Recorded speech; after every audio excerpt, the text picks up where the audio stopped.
Trlić nosi redni broj 2, vlasništvo je štale Trlić, u treningu je kod Petrovića, danas mu je u sedlu Rizvan Sakić, u Bogatiću na početku sezone zabeležio trijumf. Ile de Fransa, devetogodog sina Iri Bokebel i Farkada, ne treba posebno da predstavljamo, bio je ovde drugi, treći, četvrti pobednik ovog Kostolca i Bombardera, vlasništvo je Sakiba Hopovca.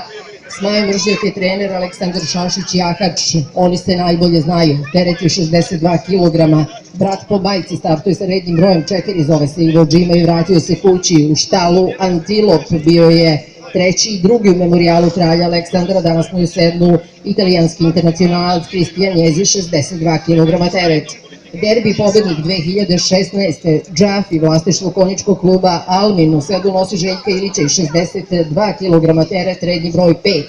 Mađarski derbi pobednik 2016. štale Intergaj Merion nosi redni broj 6. U sedlu je Čeh Martin Laube, teret 62 kg, sa brojem 7 ogon Dragana Ljubomirovića, Vlada Vujić, trener, Goran Krstić, jahač, treći u generalnom handikapu četvorogodih i starijih galopera nosi 62 kg, isto toliko i dva puta drugi u ovoj trci. Ornament konjičkog kluba Krajišnik u treningu kod Jovana Ostojića sa Sulasom u sedlu i 62 kg teretom. Rabi nosi redni broj 9, Dejan Vujičić, trener je vlasnik, Goran Šendeković, trener, Milan Konokolj je jahač, teret 62 kg, triumfovao je u trci Memorijal Darka Filipovića Pilketa.